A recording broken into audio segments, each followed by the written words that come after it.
je m'appelle Daniela Sousa et je suis étudiante de la carrière de langues étrangères à l'Université nationale autonome d'Honduras. Et aujourd'hui, pour le cours de littérature comparée, je ferai une comparaison de deux livres apparemment opposés dans tous les sens.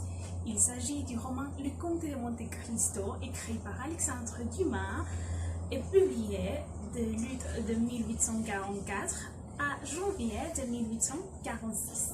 Et livre de Lewis Carroll, Les aventures d'Alice au pays de merveilles, publié le 26 novembre de 1865.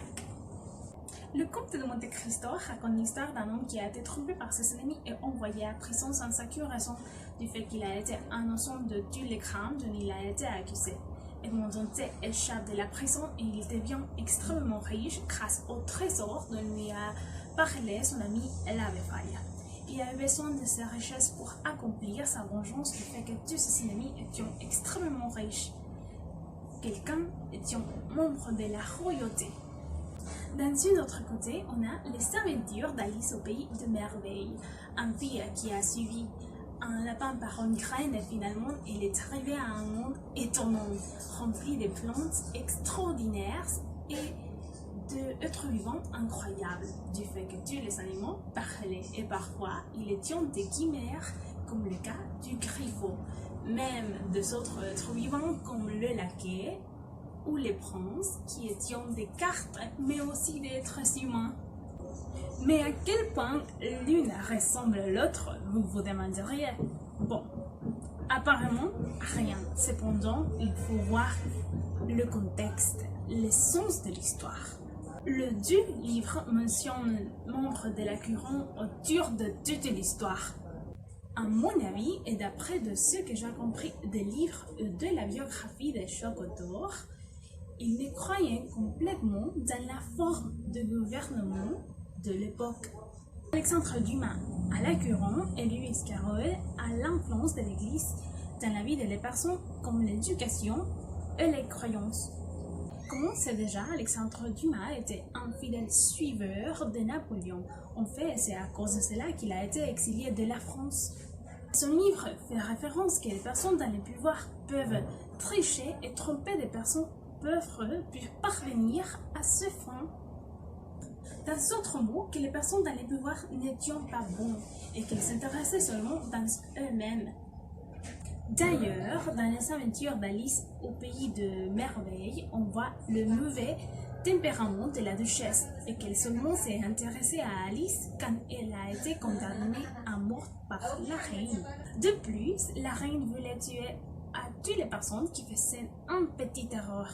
À la fin, on voit comment Alice confronte à la reine parce qu'elle voulait tuer ses amis et aussi à elle, seulement parce que quelqu'un avait mangé ses cookies. Alors, je pense que d'une manière ou autre, le dieu fait un moquerie à la couronne et aussi un cri pour dire que ce que la couronne fait n'est pas bien. Et maintenant qu'on a trouvé déjà les similitudes, on peut voir les contrastes, comme le cas de l'esthétique littéraire. Puisque le Comte de Monte Cristo a été écrit plutôt par un public grandi, adulte, Alice a été écrit par un public très jeune. Autre contraste, c'est le genre romanesque. Le Comte de Monte Cristo est plutôt réaliste.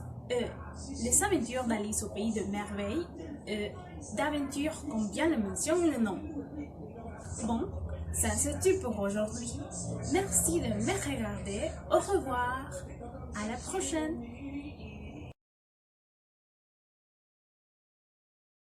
Cristo raconte l'histoire d'un homme qui a été trompé par ses ennemis et envoyé à la prison sans s'accuser.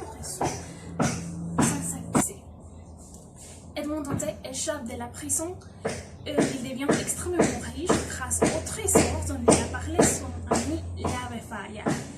Il échappe de la prison et il devient extrêmement riche grâce au trésor dont lui a parlé son ami l'Abbé Faria.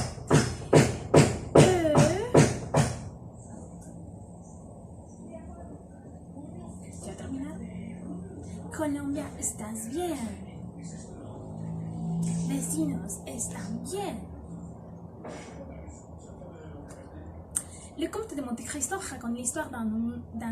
Le Comte de Monte Cristo raconte par ses ennemis. Un homme qui a été trompé par ses ennemis. Pourquoi c'est un truc? Comment il a terminé ici?